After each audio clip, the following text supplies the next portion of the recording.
Hey, folks. Hi, Gormac. Hi, Ellipta. Your favorite Aquarius, eh? Unless I'm the only Aquarius that you know, in which case, I don't know if that's as much of a compliment as you think it is. Hi, Rebecca from Puerto Rico. Wherever you are joining from, please shoot me a message. If you're here on Instagram, if you are here on Facebook or YouTube, throw in the chat where you are joining from. That's probably one of my favorite parts about doing these live chats, these live Q&As is seeing where everybody in the world is joining from. So throw that in there. Yo, Instagram is popping today. Wow. Okay. All right. Let me just say hello to everyone here. Hi, Joe. Hi, Carl. Hi, Sherry. No, I know plenty. And you owe me another round of hand claps. Down. I can't wait to do that again. I hope we can pass 5. Hola, Israel. Saludos a Mexico. Yes, Miss D. Nunez. Yes, I'm an Aquarius. Are you too? Hola, Carl.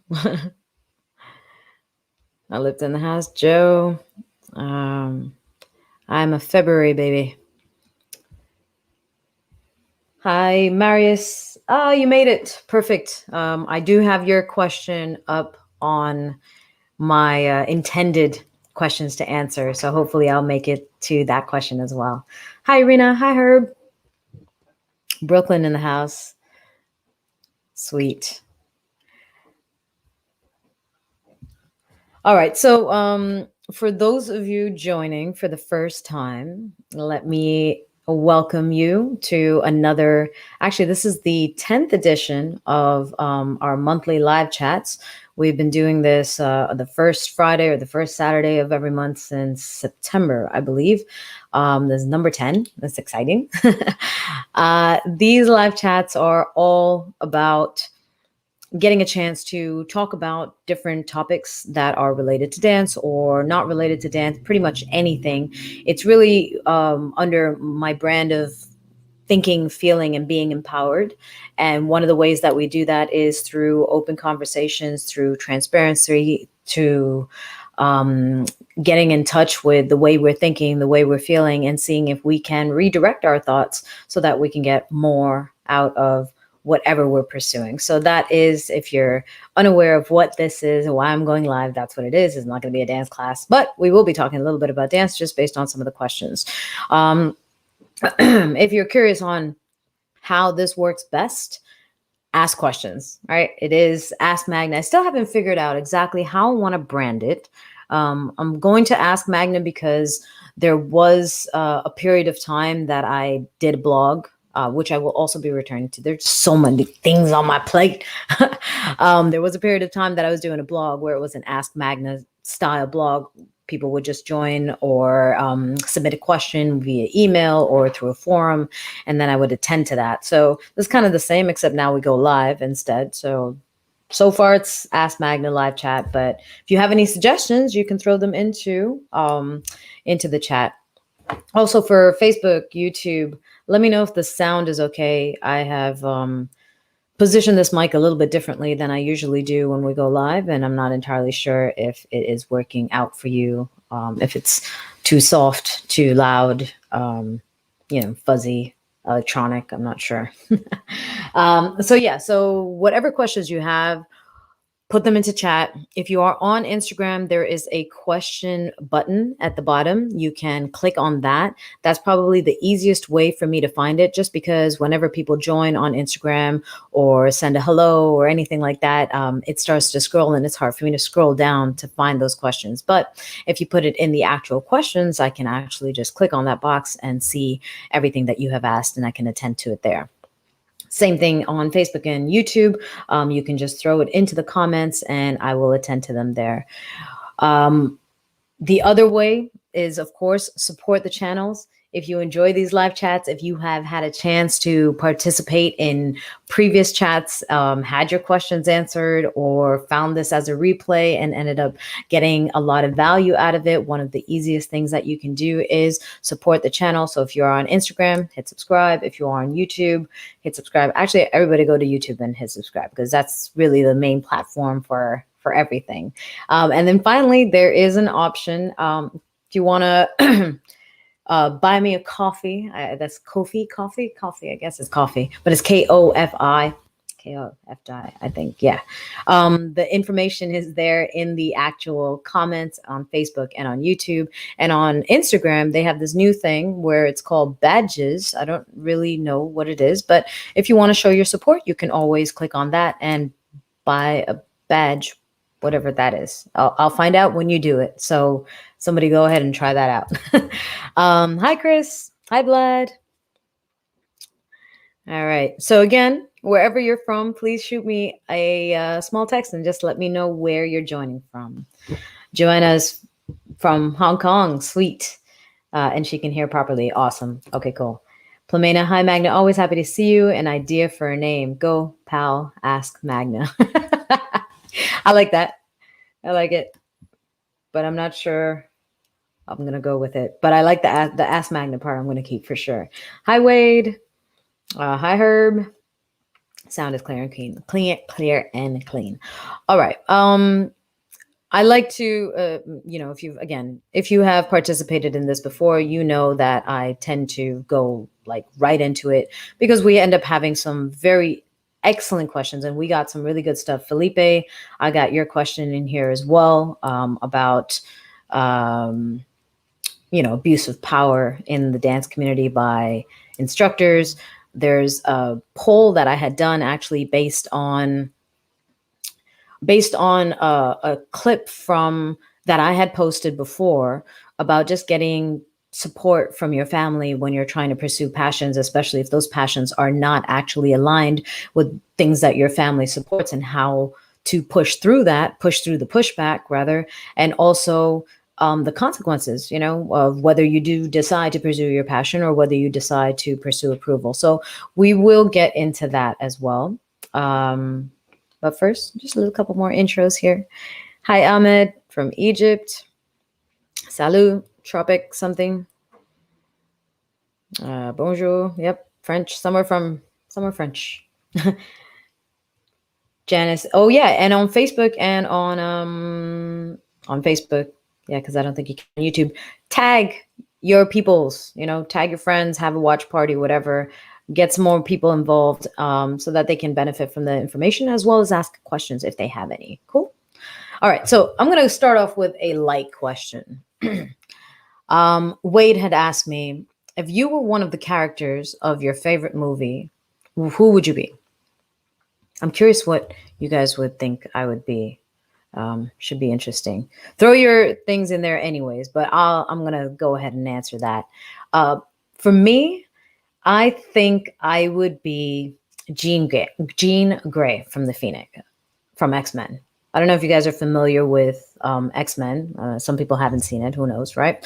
But Jean Grey is the Phoenix. She is super powerful, can levitate, can read minds, can fight against Dr. X as well. His ability to enter your mind and manipulate your thoughts.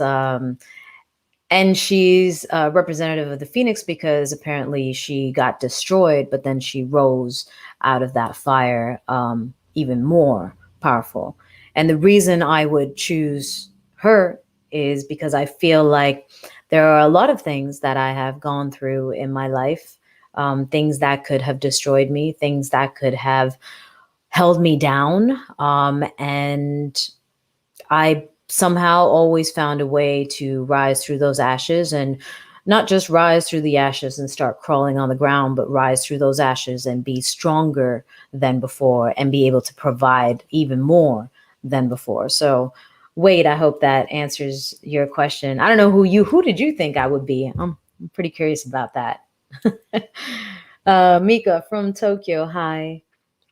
Hi, May. Thank you. Guno from Amsterdam. An international house we've got here.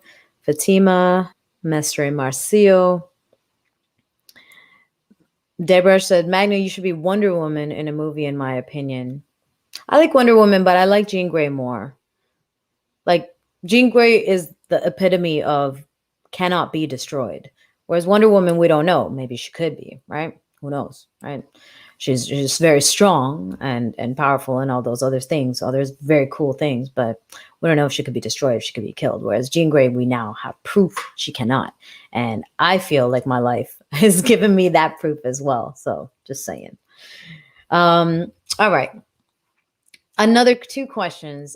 This was Irina as well as Wonder Girls were asking actually about fitness regime, diet, the relationship I have with food.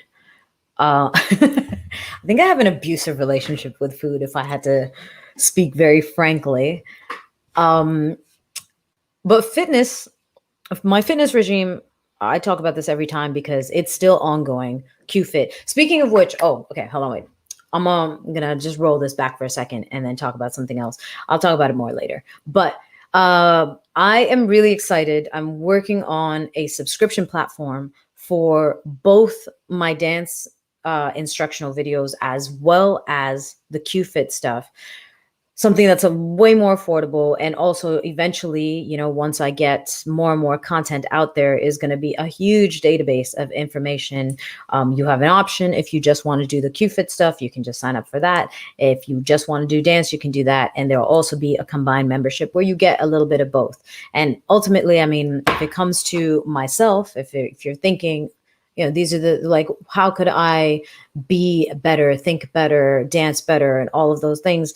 For me, it's a combination of this mindset, like where we discuss how we think about things, how we approach life, how we manage our emotions and our relationships. It's about our bodies, fitness, making sure that we're healthy, making sure that we're training in a way that actually allows us to really fully understand and build that awareness of our bodies, dance, the instruction, and then, of course, that relationship that comes out of all of this self-growth and self-awareness, and how we relate to our partners on the dance floor, how we relate to our teachers and our students, how we relate to the people that we work with and our family members and our friends. So it is a whole package, and I'm excited about that. The subscription platform is coming soon. It's a lot of work. I do everything by myself at the moment. Eventually, I will be able to hire staff. That'll be fantastic. But until then, I'm doing it all on my own, but keep an eye out. And of course, for all of those of you who are like early supporters who want to get in on it and are like, yeah, I'm totally down. I know you're going to add all this great content and value, and I support you from the beginning. There will, of course, be early supporter price type of thing. So keep an eye out for that. But going back to QFit, going back to my relationship with food, a big part of my fitness is often more about giving me freedom. There's fitness where you're just want to have a routine, where you want to be doing something physically active because it is healthy. It's good for your body. But for me, often it's more of I want to do a lot of other things that might not be necessarily that great for my body. Like food, right? My relationship with food is a perfect example of that. I eat a lot of sugary things. I love cookies and desserts and cakes and all of that good stuff. Sometimes I have hookah, I have my own vices. And for me to be able to counter a lot of those vices, fitness is one of those ways that I can do that. And it allows me to have a little bit more of a guilt-free relationship with some of the other things that I do.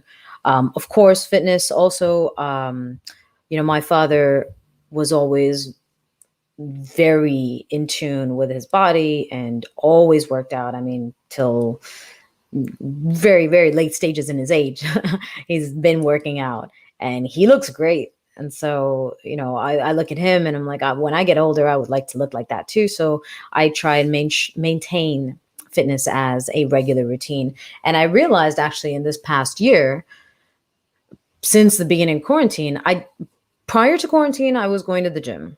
And when I would go to the gym, it would be a hit or miss. There were days that I was, not motivated to go, or the weather was crap, and I'm like, just stay home. I'll just pass this day, skip this day. And maybe the next day would be the same, and I would skip that day as well.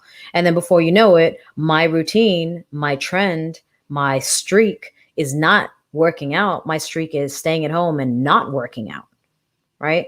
And so that becomes the new habit. Whereas as a result of quarantine and not wanting to have to do that, I ended up actually focusing on working out every single day. And I was able to do it for 60 days straight at home with the minimal things that I have access to at home. So there is really no excuse. And that's one of the greatest freaking benefits that I've gotten out of COVID was there's no damn excuse for not being able to work out. There's nothing you could say because it can all be done with your body and enough space for a mat. And even some of the people who used to join, I remember one of the girls was in Japan. She would flip her bed up. She had a small studio apartment. The bed is in the way. She would flip the bed up and then work out. So really, no excuses. Irina, I hope that kind of answers your question with regards to my relationship with food. As for fasting, I got into intermittent fasting a couple of years ago just because I found that my eating schedule was interfering with the things that I wanted to do, right? Again, I'm always about efficiency. I'm like trying to be as efficient as possible with the things I have to do as well as the things that I want to do. So, for example, before I would always go to the gym in the morning, or that's when I wanted to go to the gym in the morning. But then I'd wake up and I'd be starving, so I'd want to eat something, and then I'd want to eat a proper meal, like having an apple or something did not satisfy my hunger. So I would eat a big meal, but now I don't feel light enough to go and work out. I feel too heavy. So I need another 2 hours to digest that food before I go work out. So my entire morning is kind of skewed to not going and exercising. Right. And so someone was telling me about Terry Crews, the guy from Brooklyn Nine-Nine. He's fit, right? He's great shape, talking about him and doing intermittent fasting. So I thought, all right, yeah, why can't I try that? And it was a little bit difficult to do it, like skipping my morning breakfast and then just waiting until noon. And then same thing, I thought, okay, I still need to eat before I go and exercise. So then my exercises got pushed even later until one day I decided, let me just try to work out before I eat. Even though I fasted all day or all evening and overnight and it's morning and I have not eaten anything yet, let me see if I can work out. And I went to the gym and I had done like weights, barbells and everything. Fine. Totally fine. Not better than fine. Like not only did I feel light, I felt actually quite strong, even though I had fasted for, 12 hours or something like that. And that was that moment for me with fasting. I said, this is great. I can wake up and feel light and I don't have to immediately go and stuff my face with food, which then kind of makes me a little bit tired and lethargic and whatnot. And so as of late, I tend to, I'm not religious about it. There are many times that if I'm hungry, I'll just eat something, or if I'm out with friends, it's late night, I might eat something. But most of the time I try not to eat before noon. And I try to have my last meal at least like 4 hours before I go to sleep. So that's been one thing. And I've also been able to go through like hours of dancing without anything, and I remember before COVID, when we used to have socials here, I would go to one of the earlier socials like Jimmy Anton's or Everly G from 7 to 10 p.m. and then go from there to LCL from 10:30 until 2 a.m. and dance nonstop. Because if you know me, you know that I'm not one of those people who's like, oh yeah, what'll I do here? I think I'll just talk all night. If the floor is good, I got shoes on and there are people to dance with, I will be dancing all night. So I would dance 3 to like 7 hours straight on that fast.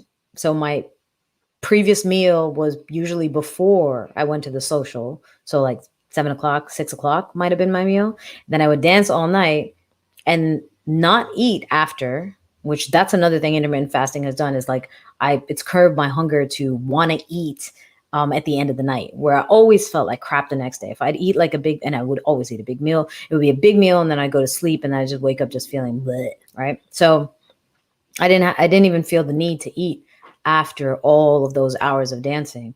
Go home, take a shower, go to sleep, and wake up the next day, and then return to noon, have a meal. So it's possible, and I feel great with it.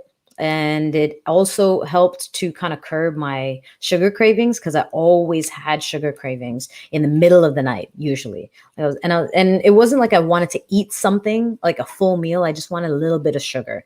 And so then I would buy dark chocolate, thinking that that's good. And it is, it's healthier than, milk chocolate, white chocolate, or those things. But why, right? I would wake up in the middle, or not wake up in the middle of the night, but I'd be doing some work or watching something, and I had my dinner at 8 or 9, and then at midnight I'm like, I just want something small, and I go and break off, a piece or two of chocolate. Why? What is the benefit of that, right? So once I did the intermittent fasting, I realized if I have this piece of chocolate here and I'm trying to do a 12-hour fast or a 16-hour fast, then I can't have anything until 12 hours from this one piece of chocolate. Is that really worth waiting an extra 4 hours? And so my logic always helped me say, okay, you know what? It's not worth it. So you're not going to have that piece of chocolate. You're going to curb those cravings, and you're going to wait until the next day to have your meal. Yeah. So that's my thing. All right. Let's say hi to some people. Hi, Chris. Hope to see you later tonight. All my people who are actually here from New York, New Jersey, I am going to go check out a social in Garwood, a Chico social. So I will be there if you guys decide to go out dancing and want to dance with me. I'll be there. Again, whoever is joining, throw a hello with a location. I would like to see where everyone is from.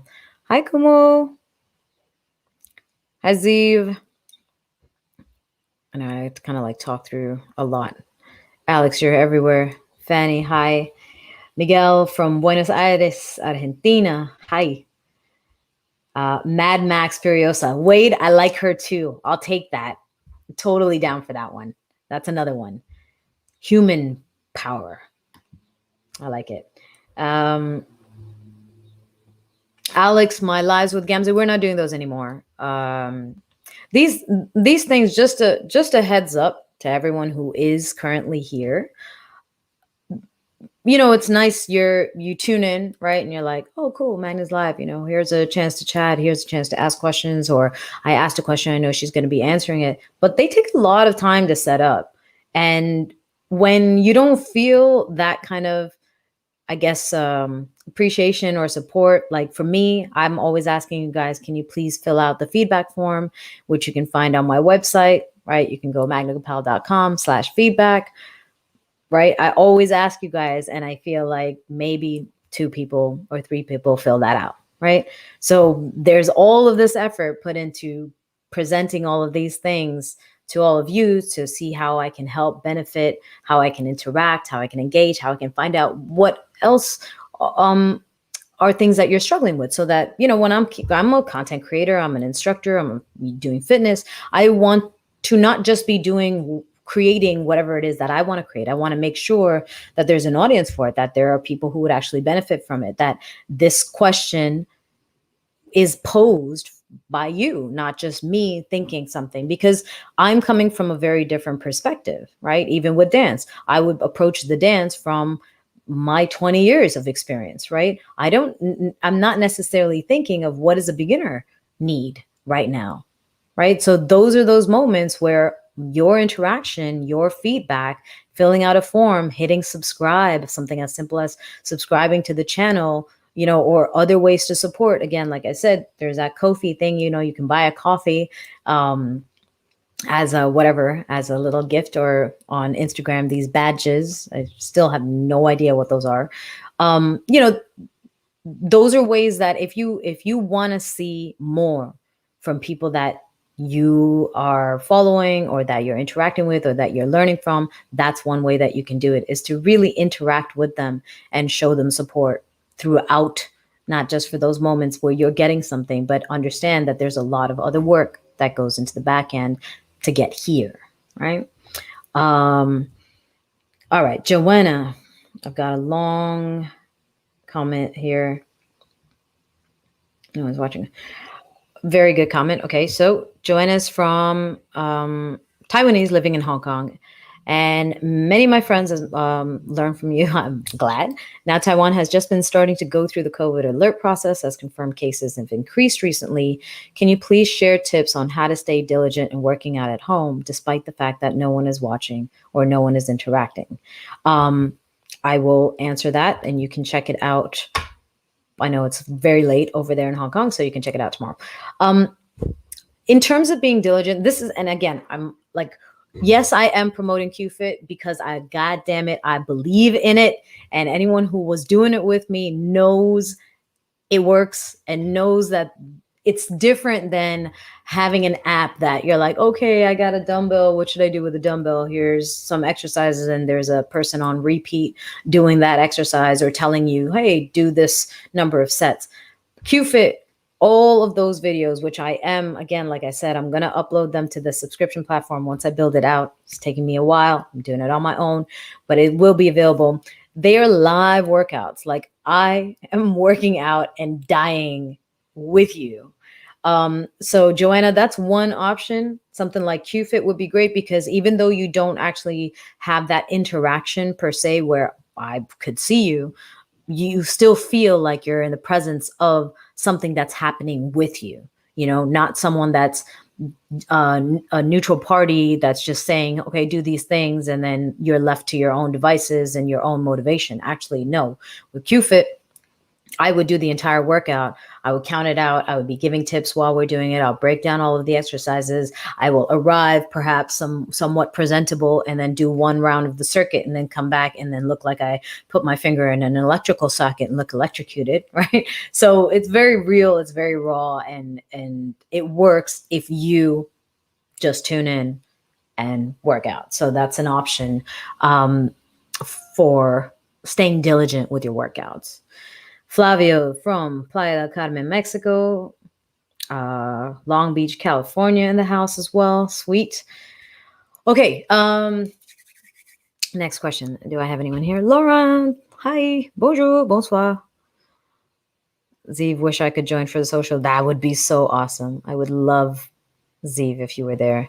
Bianca, looking forward to taking a class in 2 weeks in Fort Myers. Yes, also people here, wherever you're from, if you are in Florida, I will be in Fort Myers the weekend of June 19th, 20th, and then a few days after, available for privates. We'll be doing workshops. There's a social as well that weekend, so it should be a lot of fun, especially because, not that I'm missing on. Now we have nice warm weather, but we still don't have beaches, so I'm looking forward to being there.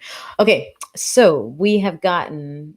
Irina, let me know if there was any other follow-up questions that you had with regards to that relationship with food. You can see mine is not that healthy. All right. I am going to go into Felipe's comment, which was on Facebook. What's your take on male salsa dance instructors and dance company directors, their abuse of power, and sleeping around with students? Should there be a code of ethics? Nice question, right? Like nice, deep, controversial question, perhaps. My opinion on this comes from a few different angles. First of all, I think it happens in both directions. I just don't think it happens as much with women, because if you've ever seen the, was it Chris Rock, I think, or Dave Chappelle, one of these comedians had said, women from a very young age are presented with options, right? And you don't have to be very attractive. You're just being a woman alone, you're going to be presented with options. And so it's not something that as you get older, when you're presented with those options, you're like, oh my God, I must take this option. Like, I'll never get this again. Whereas guys, apparently, right, have to work a little bit harder. And so when they get into these positions of fame or success or whatever. What is the term I'm looking for? Authority, right? When they get into these positions, all of a sudden there's a level of attention, affection, whatever that is showing up, and it's not necessarily something that they might be used to. And so there is more likely a desire to abuse that. Maybe not even a desire to abuse it, but a desire to take advantage of it, right? It's not necessarily abuse as much as it is, oh, I'm not sure when I'm going to get this again. I'm going to get in it as much of it as I can. Now, there is a two-way street here, right? There are men who obviously will abuse that position of being a company director, being the pro, being the person who you need to basically talk to on a regular basis because you're in that dance company or at that dance school, who might give you a little bit of extra attention if you want it, right? And if you want to be on that team or have a better role, maybe you are offered some sort of something that you can do to get that, right? But at the same time, I also believe that we're adults. I would like to think that we are adults. I mean, when I'm not talking about like young students or anything, but I'm talking about, your 20s, 30s, whatever, and up. Like, I'd like to think that we're adults, that we can also see where we are being opportunistic, because that's also present out there. And as long as it's not, for me, as long as it's not something where you're being drugged, or you're being forced into something physically or in any other way, or with like severe consequences, like if you don't do this, then we're kicking you off the team type of thing, right? As long as it's not that, to me, those are moments that, yes, there's a hierarchy present in that relationship. There's a siren outside, which should pass. Gone. All right. There's a hierarchy that's present in that relationship. There is a guidance, where the person here is probably looking at the instructor as whatever you say is like the word of God. I'm going to do whatever. And so the instructor should be a little bit more mindful, but I would also like to think that we're not that naive, as we're getting older, that we can acknowledge the fact that, yeah, I'm looking at you with these googly eyes because you are better than me. You are the director of this company. You have won all these competitions and traveled the world or whatever, right?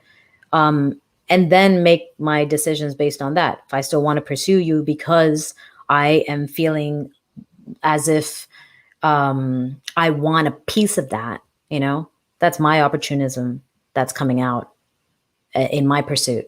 And if you decide to take advantage of me throwing myself at you, that's your opportunism coming out by your position that you're fortunate to be in.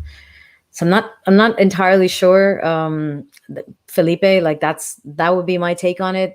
I'm not a fan of any instructors who are trying to like get the girls into their room and then, giving them a bunch of drinks or who knows what, or threatening somebody with, listen, if you're not going to sleep with me, well, you might as well consider yourself off the team or don't ever come back to class. Like those kind of things are threats and those kind of things are abuse. And I'm not for that at all.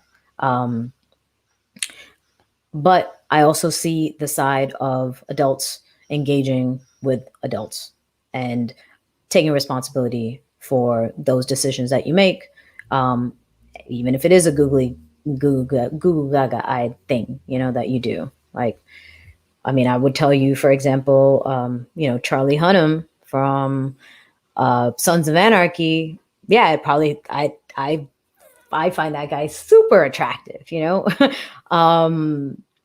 would he be able to say, oh yeah, hey Magna, would you like to go for a drink or something? Yeah, probably. I'd probably say yes, because I am attracted to that person. I already find there are a lot of qualities about that person that's attractive. Could it be that it's his positioning, as an actor or whatever? Maybe, you know. But I understand where it's coming from me. I'm not going to sit there and say, oh, yeah, he's an actor. And so he abused that position. And that's how he got me to go for a drink with him. Like, I'm an adult. I can see what I'm doing here. Felipe said, I should have shared beforehand a link to the discussion we were having here in the Bay Area. That would have been useful.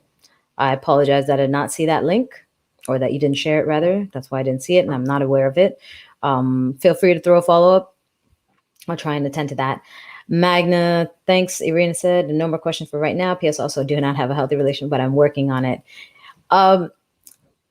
That's a good thing. Fitness is a great way to make that relationship guilt-free. Alex, the dance world is back to normal in USA with the vaccination. The dance world in the USA has always been a little bit of an anomaly. There have been things happening even before the vaccine was rolled out. Like, I can't explain it. I can't really comment on it. All I know is that there have been socials. Some of them are masked. Some of them are not masked. You don't really know who's vaccinated and who's not. I got my vaccine. I got my second shot last week, actually. Shit, I didn't even post a picture of that one. I got my second shot. Totally fine. I think I was just a little bit tired the next day, and my arm was sore for maybe a day or two, and that's it. I was good.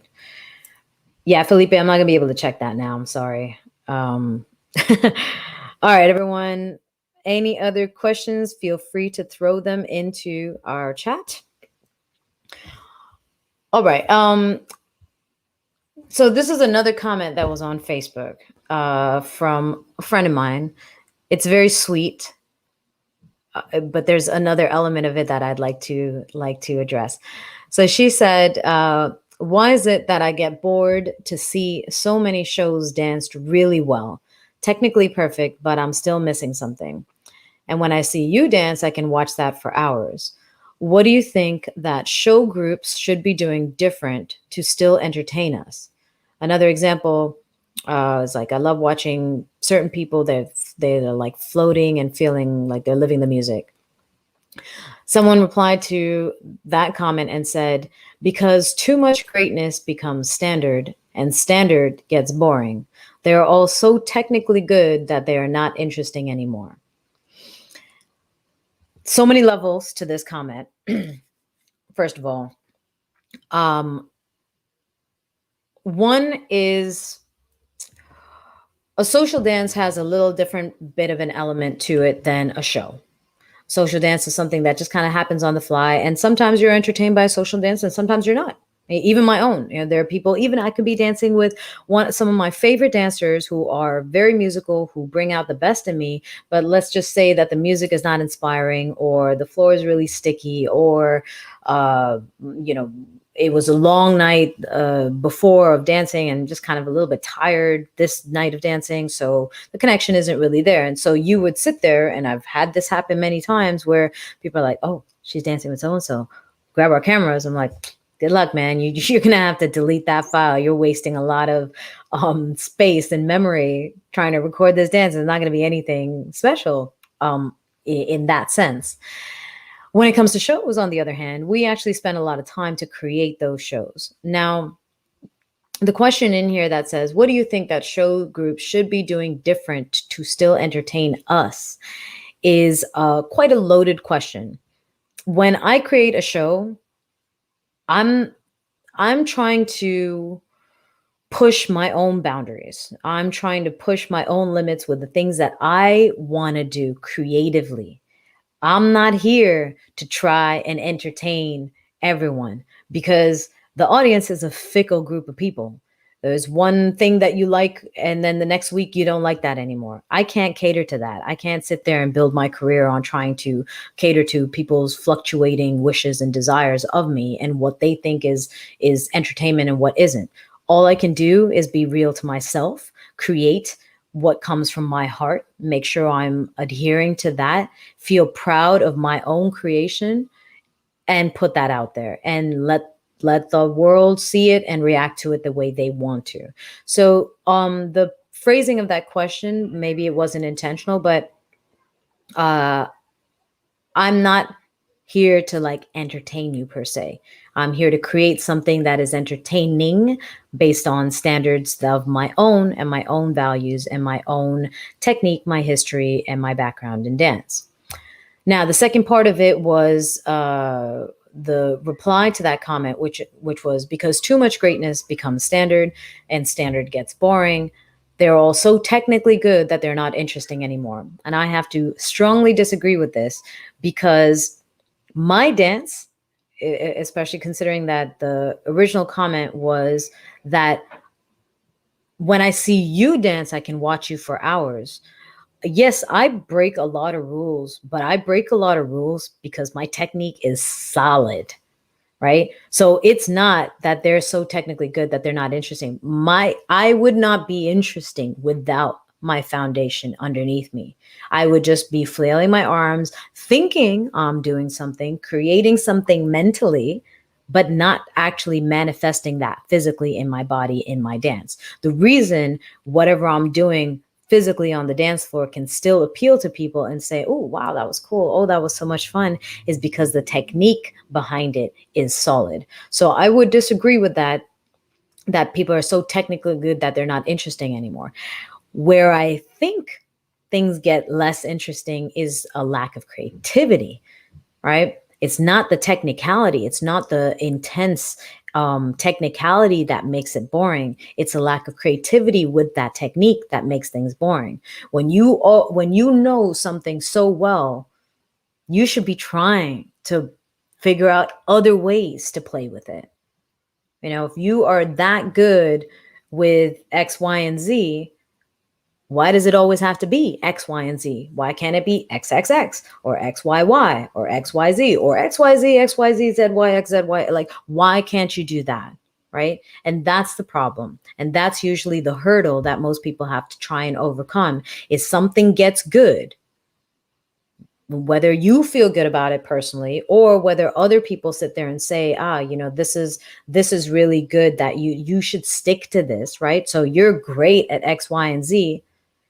And then when it comes to creating something new, you might want to try ZYX, but you're like, you know, I was told I'm really good at X, Y, and Z in that order. And so I don't want to break out of that because again, now this person is trying to entertain you. And apparently enough people told this person that that is what they think is entertaining. And so they don't want to break that formula of what they know or what they've heard to be entertaining, even if it's no longer entertaining, even if that person who said, I love X, Y, and Z doesn't love it anymore. Right.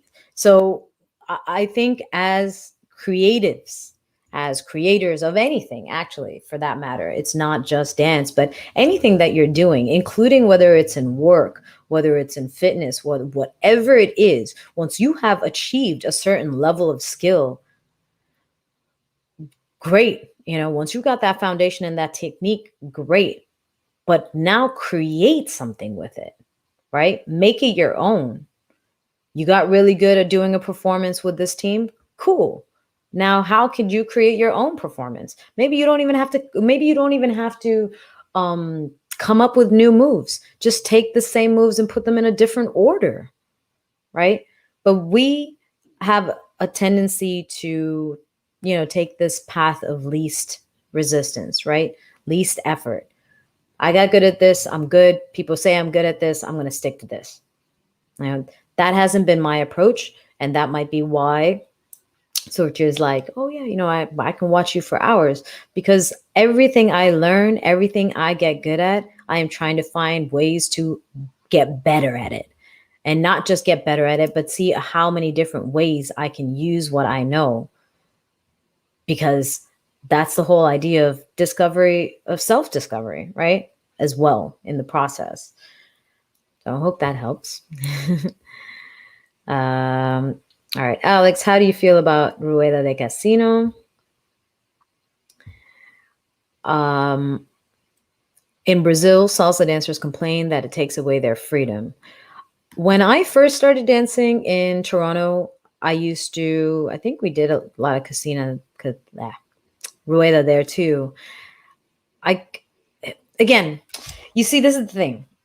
it's your approach to anything that you're doing, which is your boredom is a state of mind, right? There are people who could be doing some of the most exciting, innovative things, like exhilarating things, and they're like, oh, I'm bored. I'm jumping out of a plane again, skydiving. Boring, right? Because this is my 100th jump or my 1,000th jump. Is it boring? Like, because, if I hear about somebody jumping out of a plane and skydiving, I am just completely exhilarated by the thought, let alone me getting a chance to do it, right? So it's not that the activity is inherently boring or not. It's more that our approach to it can be, right? Same thing applies to limitations, right? You can look at a box and say, man, they put me in a box, right? What am I like? Let's say in my living room, for example, I have access to everything. And now all of a sudden they're like, no, actually, we're going to rope you off. You're only allowed in this space. Now I could say, well, they just took away all my freedom and now I can't do anything. Or can I? Right? Was my freedom really taken away from me? Or was a door unlocked to my creativity within this new space? Right? It's a limited space, sure, but it's a new space. Right? It doesn't have to be considered a limited space. It's just a new space. A new space could be an entire field, or a new space could be a closet. Right? Yes, it's smaller, but let's just forget the size and let's just talk about new. Right? And if you look at it in that way, all of a sudden it's not about taking away your freedom. It's about engaging your creative muscles, right? Exercising your creativity versus taking away your freedom. Right, Alex? Herbert said, people want to keep it safe. They do not want to take chances and inventing new things because it may fail. And that is one of those things that for sure is something we all have probably struggle with, which is going to take me to going back in that pushback, the original topic that I kind of did want to talk about today, which is there are a lot of risks with taking a new direction, with pursuing a passion, with voicing your thoughts, your opinions, with expressing your creativity in the way you feel like doing it, despite what other people might be saying. There are a lot of risks, and those risks are not just failure. It's not just failing at like, I'm going to try this new thing and it doesn't work out. There's much more to that than just that particular failure. There are relationships.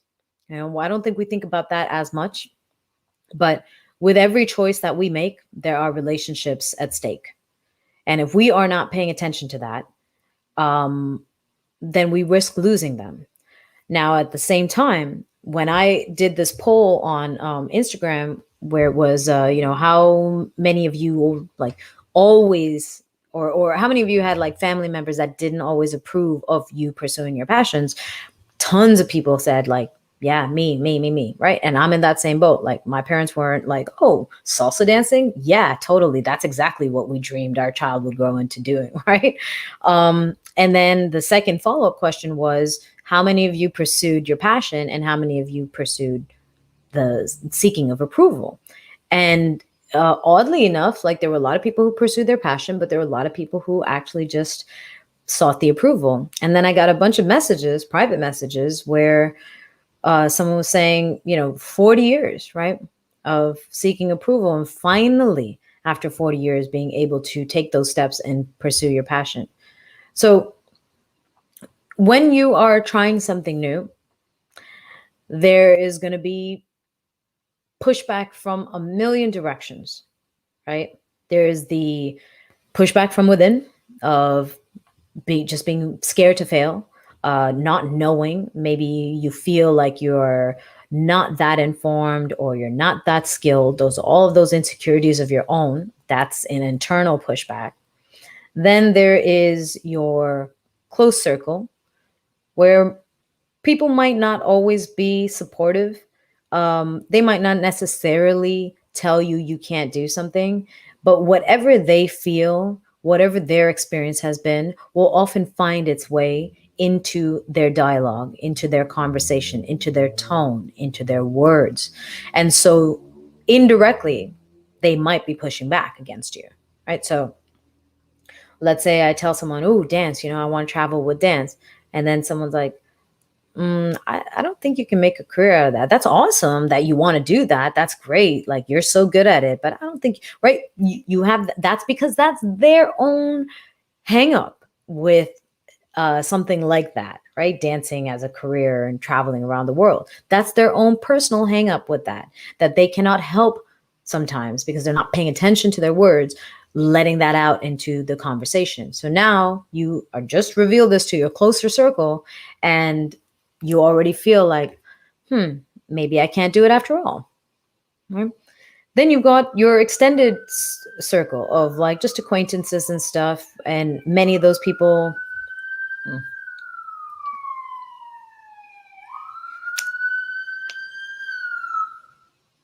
cool. I feel like it's loud and then it just shuts off right here.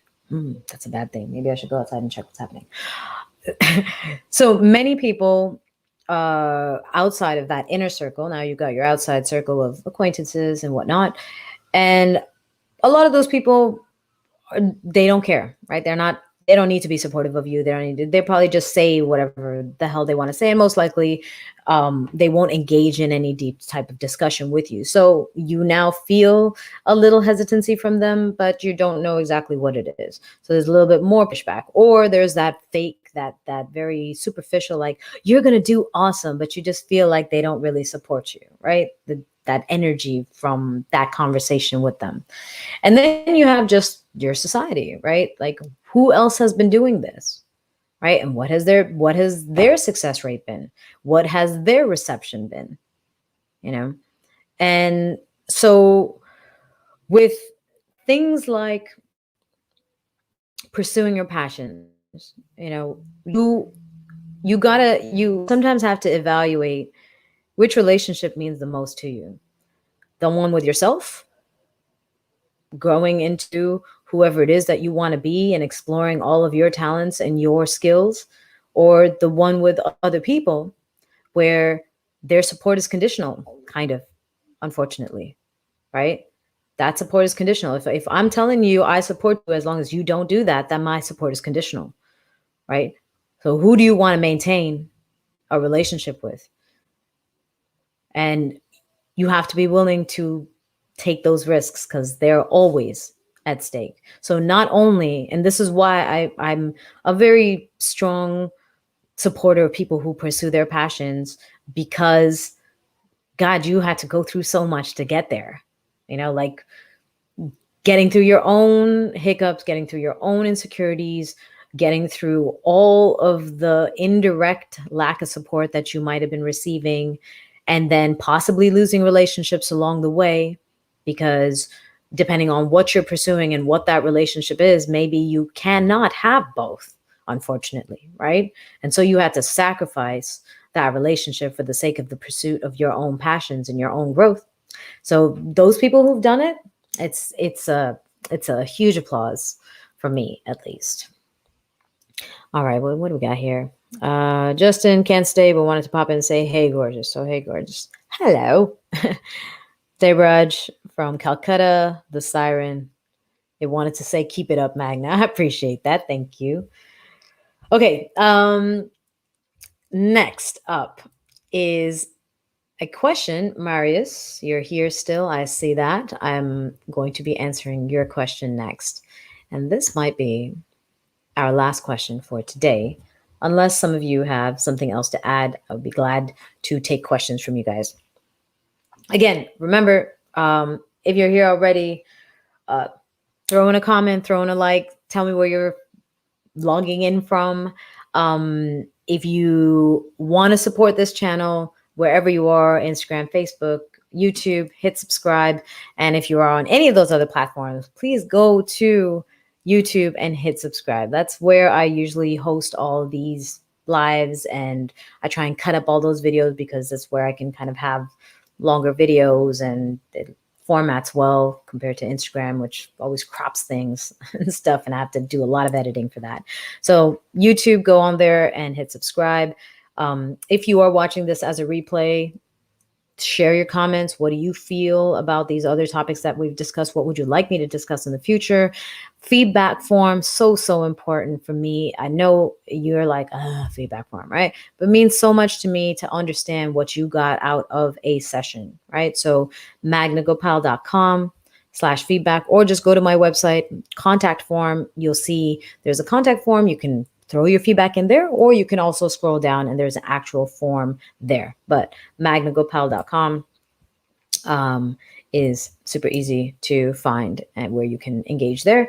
And of course, if you want to show your support in another way, there is on Instagram, there's badges. And then on YouTube and on Facebook, if you just scroll down into the comments, you should see also a link to the feedback form, but also this buy a coffee thingy. So if you want to buy me a coffee while I prepare all of these things for you guys in the future, I would very much appreciate that. Okay, so last comment for now is from Marius. It is a long one because we were kind of going back and forth on Facebook to get a better understanding of what he's referring to. And that was, also, I think somebody asked a question here. Didn't I? Okay. It's having a bulb. Okay. Oh, hi from Sweden. Hi, Lena. Sweden in the house. Watched today from H-Town, Houston, Texas. Michael. Oh, Michael, you had some questions too. I did not. If you want Michael to throw your questions into the chat, that would be great. I forgot to write them down from our chat, unfortunately. Julia from Munich. Hello. Okay. Marius had given me a comment saying, I'd like to know why the underarm turn needs to be led when the partner can do it just by themselves. And it's in every aspect the same thing. And then we kind of went back and forth because I wasn't entirely sure what he was referring to in terms of the lead. You sent me a video link. We watched that, got the timestamp and everything. And his point was the whole video is about free interaction. So nothing there was about leading at all. And he only learned lead and follow in school. So it was quite a surprise to see that it's not needed for partner dance. I'm a little confused. I can understand the confusion. However, I think the way we look at lead and follow, the way we define it is dance, right? And when we think of lead and follow in dance, we think of movements that need a certain level of force or resistance or connection to create. The truth is, though, lead and follow is just a conversation, right? That's ultimately the essence of the dance. It is a physically connected conversation, nonverbal conversation, but it's a conversation nonetheless, which means that there's always a lead, right? There's always the person that is presenting an idea to someone, hoping that they receive that idea. Now in dance, the reception of that idea is through another movement that is created by the follow. But in a conversation, the reception of that idea could be something as simple as a head nod, or, a little furrow of the brows where it's like, well, I don't understand that. Right. And that's the conversation that is taking place. So if we start to look at the dance as why does something need to be led when it can be done on its own? Of course, there are a lot of things in dance that can be done on their own, but that's not the point. The point is you're trying to have a conversation with your partner. So even the dances, like I have a dance that's on my YouTube channel with, I forgot the guy's name. Anyways, we're not touching hands at all. Right. I'm following everything that he's doing. So yeah, I mean, you could look at that dance and say, well, you did not need to be led through anything. You were following everything. And I was, but he was still leading it. Right. And in fact, the lead, when he didn't connect with me, when there was no physical contact and no touch present, needed to be even clearer, because now I need to know exactly where you want me to go, because I cannot fill in the blanks in a bad connected or poorly connected lead. Right. So when you were thinking about dance, like there are a lot of moves. There are times that I dance with people who are very lazy leads. Right. As a lazy lead, they are just kind of, half-assed about whatever they're trying to get me to do. And honestly, I don't feel like doing it because I'm not doing my work and your work. You need to at least do your part. Right. And at the very least, show an interest. because that's a big part of it, is showing an interest to want to lead me. You can screw up a lead, but your lack of interest, I'm not making up for that, right? So when you are dancing with someone, instead of thinking about, why do I need to lead this? She can follow that on her own. I don't really have to do any of that. Think instead of, I want to have a conversation with this person, right? I am here physically connected to this person or not, right? It could be no hands, just facing each other. I'm here with this person for the duration of this song, 5 minutes or whatever the length is. I want to connect. I want to have a conversation with this person, even if we're not dancing, even if we're like just seeing if you can read my eyebrows. Can you guess what I'm thinking?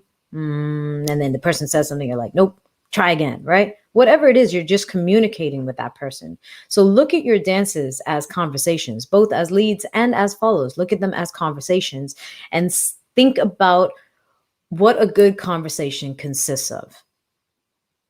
Being interested, paying attention, clearly stating what it is that you want to say, clearly stating whether you understood what you heard, and then as you go back and forth with that, adapting your message, listening clearly and adapting your message so that you can get the maximum understanding. Because ultimately, what is the purpose of a conversation? It is not to talk endlessly yourself. It is to communicate with another person and find a bridge of understanding that you can both stand on together, right? Free interaction is a conversation too. Absolutely. Mario said it would be a conversation too, because even though we're in like if there's free interaction in a bar, right? Let's say that you got a couple of drunk people in the bar and they're all just dancing. They're not leading and following. The chances of that person like lifting their arm and this person turning is a fluke. You got lucky with that one, right? If I want to talk about free interaction, not needing a leader followed, that would be it. There's just people doing their own thing. But free interaction, even if you are just dancing with somebody and you're moving around, like there is an idea that you're trying to connect with someone, right? Like if I'm here interacting and moving, I'm watching you. I'm paying attention to what you're doing and seeing, oh, this is what I heard. This is what I wanted to do. I didn't even think about what you're doing. That's really cool. Let me see if I can play with that too. Right? So I'm following you, even though you might not think you're leading me. Right? And that's why I say, if you look at the dance as a conversation instead, you take a lot more responsibility for your role, both as a lead and as a follow. And those roles are constantly switching throughout the dance. Right? Because every moment that I receive your lead and I communicate back to you that I followed it, that I understood it, or that I did not understand it, is me leading that conversation and telling you, look, I can do that. Cool, let's do that again. Or listen, I can't do that. Can you please adjust it? Right? So the approach to the lead and follow of a dance as a conversation that an ideal conversation, again, needs to have interest, needs to have attention, needs to have two parties that are willing to listen and speak clearly, transparently, and two parties who have the skill to adapt their words, their language, their tone, so that the other party can understand them best. Marius, I hope that helps. Feel free to throw in something else in there if I'm not being clear. Again, this is another moment, right? Like this is me expressing myself, but me expressing myself is me just stating an opinion. But why am I answering this question is to hopefully provide some insight to help alleviate some of that confusion. And so what am I doing now? I'm waiting to find out if I was able to accomplish that or not. And if I didn't, what do I need to do to make that clearer explanation or find a different way to explain it? And if I did, fantastic. Now we can move on to something else. Yeah. Lena said, amen. It really is a conversation. Yes, absolutely. Oh, I saw you write some stuff, Michael. Let me just scroll back up. Non-dance experience. Oh, fantastic question. Michael asked wow. What non-dance experience was most helpful for your dance career? But if you have to wait to answer it next time, I understand. I will answer that one now because I did actually remember that you had sent that as a message. And again, unfortunately, sometimes when I'm bringing all the questions together, I forget where people sent them. That's why I always ask, like, just comment under the post because I'll go back to the post for sure. But I don't know if it was a Facebook message, a Facebook page message, Instagram message or email or whatever. Anyways, the question: what non-dance experience was most helpful for your dance career? For me, I would say that it was in my teenage years and cutting off a big group of my friends. And I cut off this group of friends because we were no longer aligned in what we wanted to do in life and where we wanted to go in life. There was a period of time that it all worked out. Yep. We were hanging out after school and, smoking marijuana and parties and all of that stuff. And eventually I decided I wanted to go to university. None of those friends really had those ambitions. And I realized that the things that I needed to do to get into university required not doing the things that I was doing with them. And so where can we connect? We couldn't really connect. And we used to miss school and all that stuff as well. So I'm like, I can't be missing school. I'm going to have bad grades. I'm not going to get into university.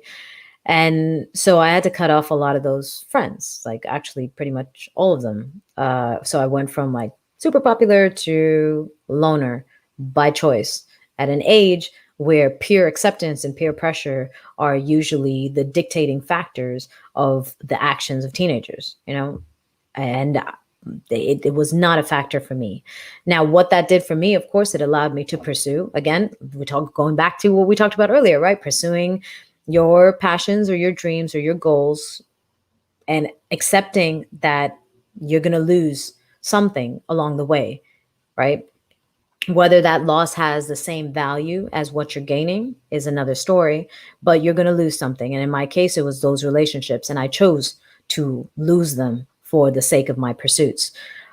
The benefit of it that benefited my dance career was the feeling that I don't need a mass of support to go after the things that I want to go after. Like, of course, it would be great to have a bunch of friends who are also kind of like going after the same things, and we can talk after school. Okay, what are you studying? Like, yeah, let's go have a study date. Let's do this. Let me see what project you create. Let me proofread your essay. Oh, that's amazing. Why don't you try this and include this? What about that? I didn't have that. I didn't have that level of support through childhood, through my teenage years, through my university years, where I felt like the things that I wanted to do and the ideas that were in my head that I wanted to put into this world got a lot of support or got a lot of backing, or that I even had anyone to really talk to about that stuff. And so today, when I want to be creative and I want to do my own thing, of course I have my close friends who I want to talk to about things, but when they're not available or if they're not supportive, I'm going to do it anyways, because that's what would satisfy my soul, is pursuing that. And so I would do it anyways. And that was one thing I learned about myself in my teenage years that has benefited me ever since, is that feeling of I am capable, even on my own, even when there's no support. It's not the ideal situation, but I will make it through. I hope that answers your question, Michael. David from Ireland. Thank you. He said he will certainly interact with the feedback form. I appreciate that very much. Again, magnagopal.com. Just go to the contact section. There's feedback forms. They're super easy. You know my name. It's there. It's there. It's there. It's everywhere. Magna Gopal. Right? So just go to my website and you can find the feedback form there. Or if you remember, magnagopal.com/feedback. And remember, wherever you are, please go to the YouTube channel, hit subscribe. If you're on Facebook or on Instagram or whatever, if you see content, if there's something that you like, it doesn't take much to hit the little heart thingy or the little thumbs up thing and leave a comment. Because again, I'm very particular about what I put out there. I am trying my best, not with everything. Yeah, there's a lot of stuff I put out there. Like I'll put a picture of food, right? maybe you don't care about that, but I'm like looking at that food. I'm like, oh my God, that's delicious. I need to capture this for all eternity and I need to share this, right? Yeah, probably not that important to you. But most of the other things that I put out there when it comes to instruction, this subscription platform that I'm working on. And again, keep your eye out for this. Okay. I am so excited about the subscription platform. Let me tell you one other reason why I'm excited about it. And then I'm going to go back and answer some of the other questions that are posted here. One of the reasons I'm really excited about it is because I have been focusing on courses for a long time, right? I've been trying to create courses, but sometimes the content that I have or the idea that I have is not really for a course. Maybe it's just a small clip, like a 15-20 minute instructional clip about a certain small technique, but it doesn't really fit into a course. Or if it does, I need to go and stop and record all of the other things before I release it. And so one, I'm not recording anything else because I'm not sure at the moment of what I want to do. And that one piece, maybe I don't even record that either, right? With a course platform. Now with a subscription platform, one, significantly cheaper for all of you as students or as fitness enthusiasts, significantly cheaper for all of you. But for me, I can create whatever I want and I can add it there, so all of this information in here, that I've been dying to find ways, like constructive ways to put it out there, and also in a way that allows me to live and survive, right? Subsist with my business.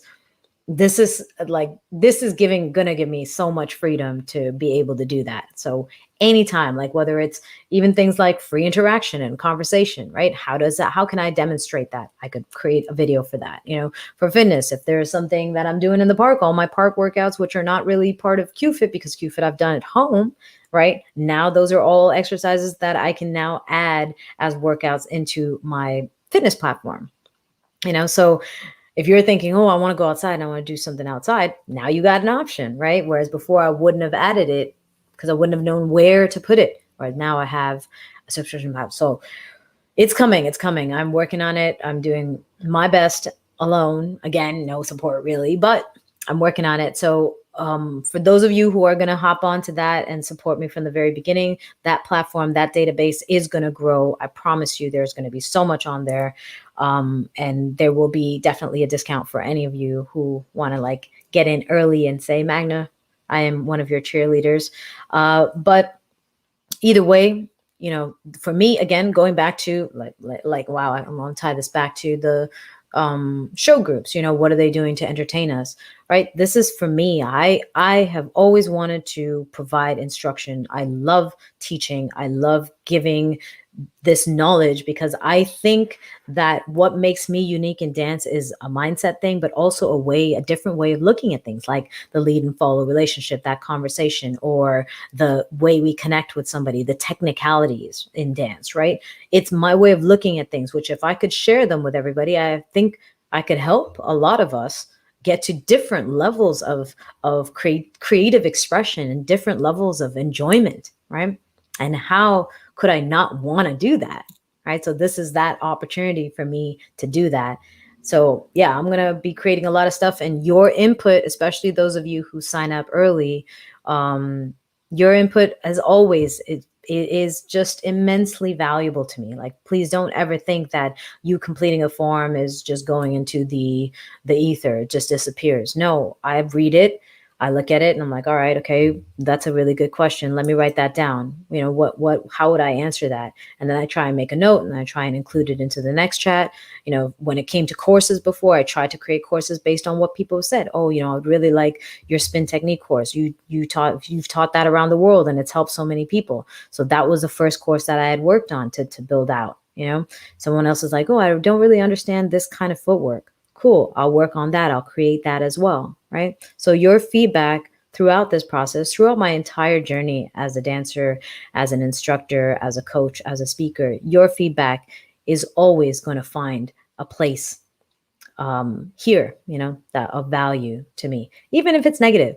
You could be completely negative. You could just, shoot, I've got my YouTube channel with tons and tons of I see the negative comments where oh, she's not doing this and this is so ugly. Why doesn't she move like this? Blah, blah, blah, blah, blah. That's good too. Then I know, oh, I'm not doing that. Great. I never wanted to do that anyways. Fantastic. I'm so glad I got acknowledged for that. All right. Okay, Marius, thanks for the free. Got to you already. Then I'll be leading in excess, and that could be boring for advanced follow. Okay. Oh, a couple more things, and then we are out on this one. My favorite. Elizabeth said, "My favorite partners are the ones that are engaging. They even repeat the combinations that I enjoy the most. Yeah, they're engaging, right? They're paying attention. They're like, oh, she likes that. Let me throw that in again, type of thing." Teddy, this is dope. I need to write that one down. Men may lead, but everyone follows Magna. I like it. Oh, what you say, Blushmere? Still no lead follows. Let's keep thinking about it. Okay. Sebastian, what do you think? How is laughing by the lead? Sebastian said, what do you think about how is laughing by the lead, acknowledging that something didn't go his way, perceived by the woman or the follower? I do that all the time. I have done it by accident where I actually screwed something up. And as a leader or as a follower, I've done things that I've messed up and it's definitely my fault. And I laugh it off. And there are also times that I laugh about things that I intentionally screwed up because I can feel a lot of tension between myself and my partner that I would like to break that ice. I'd like to break that tension. And sometimes laughter does that. I do not have a problem as a follower if the lead does something and he messes up and he laughs. Actually, it makes everything so much lighter. It just makes it so much easier to accept. Whereas when they mess up and then they kind of have this stern look on their face, like, oh man, I messed that up. And now I'm actually a little bit scared because I'm like, are you going to try again and try it even harder because you screwed that up that time? So it's better to laugh it off. One, because it breaks the ice. Two, your follower, laughter and smiles are contagious, right? So if you want to lighten that energy because you made a mistake, that's one very easy way to bring that lightness to your dance. And three, if you were experiencing any tension as a lead because you screwed something up, by laughing, laughter just naturally releases tension. So you have a choice, you're in your own body, in how you want to engage your muscles for your next attempt at that same thing. So if you did something and you messed it up and all of a sudden you are like, like this, like I can already feel the tension. I can feel it in my face. I can see it in my face through this, my camera. I can feel it in my biceps, my core, everything is engaged. Now, if I wanted to lead a move that wasn't successful before, right? And I'm trying to lead that move now with this extra tension, how successful do you think I'm going to be? All right. Most likely I'll be even rougher. Most likely it won't work. And now I'm adding tension on top of tension on top of tension, right? So laughter is a beautiful way to break that tension, not only between you and your partner, but also for yourself so you can let it go and try again from a fresh slate, right? Laughter is fantastic, Sebastian. That's what I would say. Hi, Selwyn. Holland in the house. I don't know why I wanted to say Sweden again, but Holland in the house, yeah. All right. Juan Cruz, hola, Argentina, right? If I'm not mistaken, I forgot.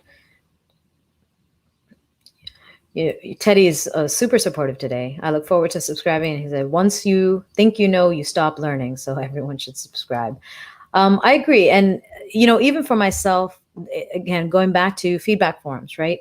I do not claim to know what you need. I don't know. And doesn't matter what my level is, there's always something I can learn. Even if it's not necessarily of me necessarily advancing my level, just the fact that I am now finding a different way to explain it to somebody else who did not understand the way I was breaking it down before, that's me learning, right? That's something I didn't know that I didn't know, right? And I get a chance to grow as a result by breaking things down in that way. So always keep learning. Yeah. David said, I found that I turn mistakes into opportunities to discover a new way to lead. And yes, it's great to laugh about it. 100%. I got a badge. Oh, I don't even know what that means. Lena sent me a badge on Instagram. Oh, how do I screenshot this? I'm so happy. Oh, wait, how does this work? Thank you, Lena. That is so cool. Oh, I'm like blushing now. Cici, Argentina. Okay. What there was one other thing that I want to say on that topic of. Oh, I might have lost it.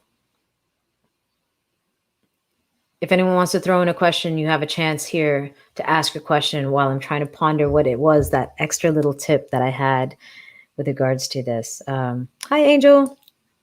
Still in New York, I think. Omar, greetings to Florida. Omar, I'll be in Florida in 2 weeks in Fort Myers, just in case. I don't know.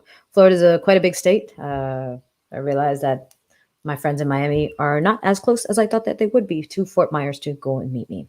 So what is that last crap? See, these are the moments where I wished I had written something down. I hate this moment.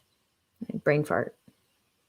All right. Well, on that note, I would like to say thank you very much for joining me. We are doing these sessions monthly at the moment, first Saturday of every month.